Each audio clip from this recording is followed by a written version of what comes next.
7 rarest and sleeper engines in the world that will shock you. What if the rarest engines weren't in exotic supercars, but hiding in plain sight? From forgotten prototypes to luxury power plants that secretly outran muscle car legends, these are the 7 rare and sleeper engines that defied expectations. Some were never advertised, some were canceled before their time, and a few were just too far ahead of the curve. But we want to know, have you ever driven, seen, or heard one of these beasts in person? Drop a comment, share your memories, and don't forget to like and subscribe to Muscle Car Masters, where lost legends live again.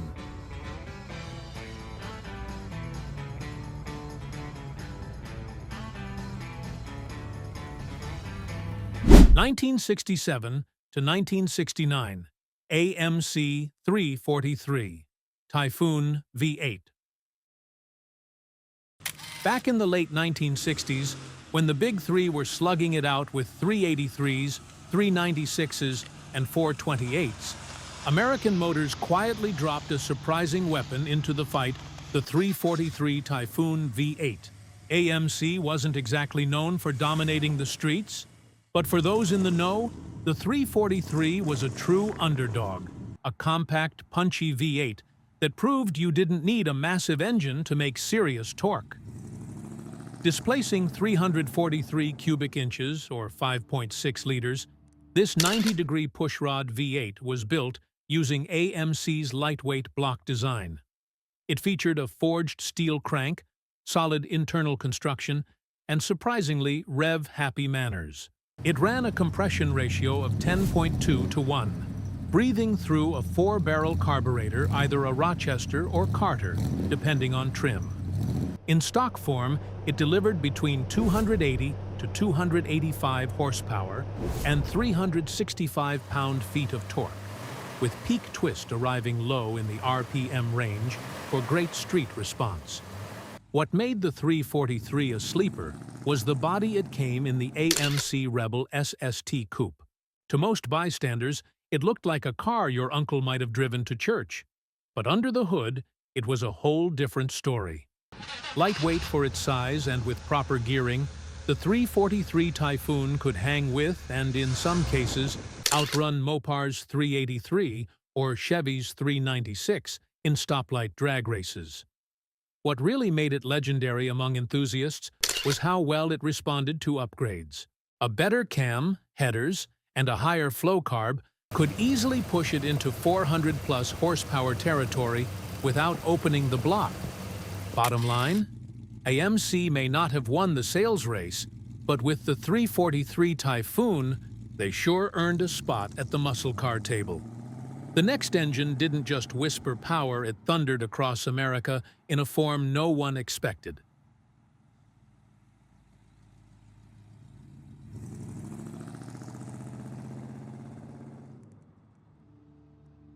(1960 to 1965) GMC 702 cubic inch V12 twin-six.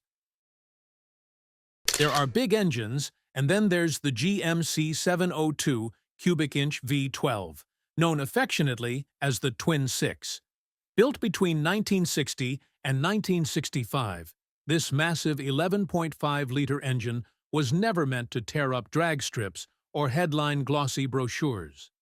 It was engineered with one purpose in mind: to move heavy loads with absolute brute force and do it smoothly.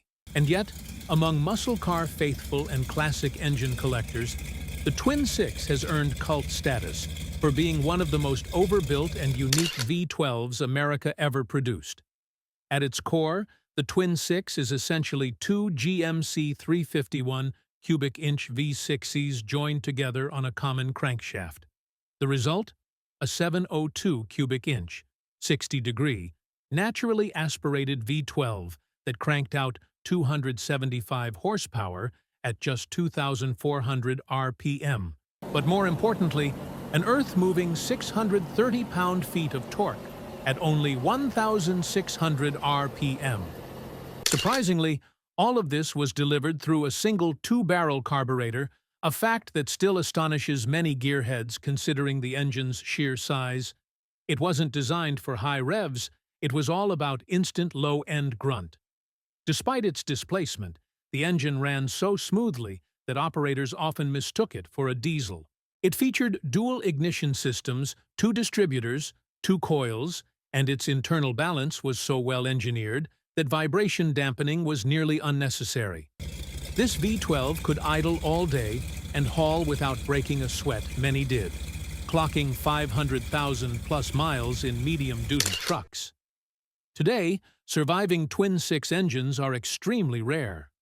Most were scrapped with the trucks they came in, but for those lucky enough to find one, the sheer size and industrial charm of the 702 makes it a showstopper at any car event. Don't take your eyes off the screen. The next Japanese engine made even American giants nervous. 1991 to 2002. Toyota 2JZ GTE Inline-6. If there's one Japanese engine that made American V8 lovers raise an eyebrow, it's the 2JZ GTE. Built by Toyota from 1991 to 2002, this 3.0-liter inline-six was a silent killer that didn't roar, it spooled. Originally engineered for the Toyota Supra Mark IV, chassis code JZA80, the 2JZ GTE was the heart of a machine that, on paper, looked modest. But in reality, it was anything but. Let's get to the specs. The engine was a 3.0-liter DOHC 24-valve inline-six with twin sequential turbos. In JDM spec, it was officially rated at 276 horsepower and 318 pound-feet of torque, thanks to Japan's gentleman's agreement limiting horsepower figures to maintain a public sense of responsibility. But anyone who strapped one to a dyno quickly learned the truth: most stock 2JZs actually made over 320 horsepower, with tons of mid-range torque and ultra-smooth power delivery. The secret behind the 2JZ's success? Toyota didn't cut corners. It came with a cast-iron block, forged crankshaft, oil spray piston cooling, and factory boost-tolerant internals. This thing was practically begging for modification. Add a bigger turbo, upgraded fuel system, and tuning, and it's not uncommon to see 700, 800, even 1,000 horsepower on stock bottom ends. And reliability? Legendary. It was so overbuilt that even American tuners began swapping it into Mustangs, Camaros, and RX-7s, turning it into a cross-cultural icon that bridged Japanese tech with muscle car spirit.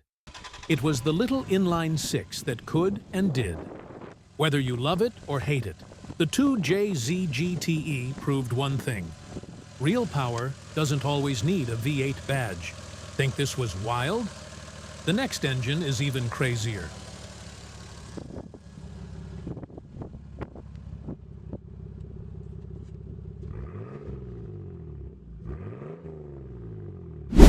(1966 to 1978) Oldsmobile 455 V8 Toronado FWD. When most muscle car fans think about big block power, they picture rear-wheel drive monsters lighting up the tires. But in 1966, Oldsmobile decided to go in a completely different direction, literally. The Oldsmobile Toronado was the first American car since the 1930s to use front-wheel drive, and they didn't pair it with some economy-minded engine.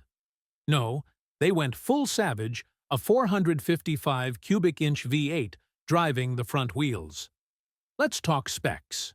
This 90-degree pushrod V8 displaced 455 cubic inches, or 7.5 liters, and in its 1968 Toronado GT trim, it made a stout 375 horsepower and a pavement-ripping 500 pound-feet of torque. What made it revolutionary was the drivetrain layout. This wasn't your typical transverse FWD. The engine was mounted longitudinally, paired to a chain-driven TH425 transmission, a variation of the TH400 designed to handle all that grunt. On paper, a front-wheel drive muscle machine sounds crazy, but in practice, it worked. The Toronado had outstanding traction in bad weather, a smooth luxury ride, and when you buried the throttle, it pulled like a freight train. There was torque steer, sure, but that was part of the charm. And thanks to its radical layout and hidden headlights, it looked like something from the future. What's more, this drivetrain later found a second life powering the GMC motorhome in the 70s, making it one of the only RVs that could do a burnout. Today, the Toronado remains one of the boldest muscle luxury experiments of its time. It's a rare breed muscle under the hood, refinement inside, and drive wheels up front. Next up is a great engine that Chrysler never wanted you to see.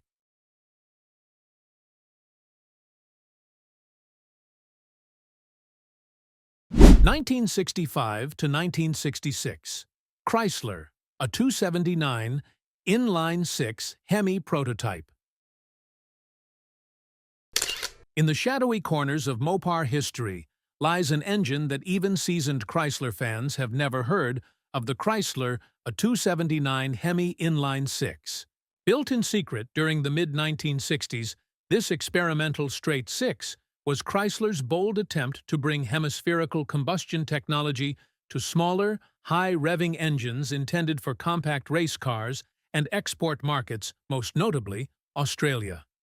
Estimated to displace between 273 and 280 cubic inches, the A279 wasn't just a bigger slant six, it was a totally new design. It featured a dual overhead cam layout, hemispherical combustion chambers, and a cross-flow head configuration. Chrysler engineers reportedly built it using exotic lightweight materials, forged internals, and racing-grade cooling passages. Its output was never officially published, but those close to the program estimated around 320 horsepower naturally aspirated a shocking number for a straight six in 1965. Where did it go? Nowhere. As with many advanced projects of the era, internal politics, cost concerns, and GM or Ford's V8 dominance sidelined the A279 permanently. Only a handful were ever built, perhaps fewer than 5. Rumors swirled for years until one surfaced under the hood of a drag-prepped Valiant in Queensland, Australia. That particular car ran blistering mid-11-second quarter miles, backing up the engine's mythical potential. Why didn't Chrysler ever bring it to production? Some say it threatened the big block narrative. Others believe it was built for a racing homologation project that never got approved. Whatever the reason, the A279 remains one of the great what-ifs of American muscle engineering. Stick around because the next engine powered a supercar but showed up in a minivan.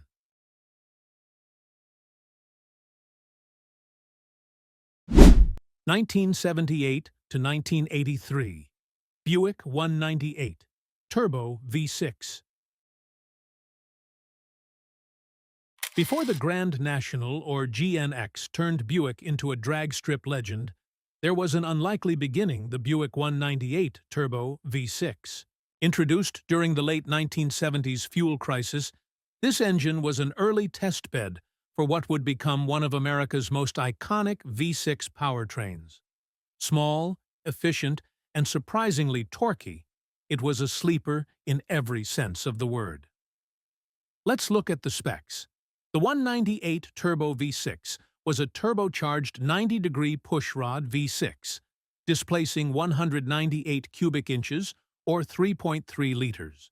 It featured a cast-iron block and heads, a 3.5-inch bore, 3.4-inch stroke, and ran a relatively mild compression ratio of 8:1 to accommodate boost. It used a draw-through carbureted turbocharger system, meaning fuel and air were mixed before entering the compressor, a setup that was innovative but challenging to tune. Output figures were respectable for its day, around 170 horsepower at 4,000 RPM and 265 pound-feet of torque at just 2,200 RPM. That kind of low-end twist gave these Regals and Centuries A punchy, almost V8-like feel off the line, especially in an era when smog-strangled V8s were choking out similar numbers. But what truly mattered was what came after. The 198 Turbo served as the proving ground for Buick's turbocharging program. Engineers learned valuable lessons here, lessons that directly influenced the development of the legendary 3.8-liter Turbo V6, which would eventually power the Grand National, T-Type, and GNX. In many ways, the 198 was a rough draft that led to perfection. Today, it's largely forgotten, but without it, the Buick GNX might never have happened.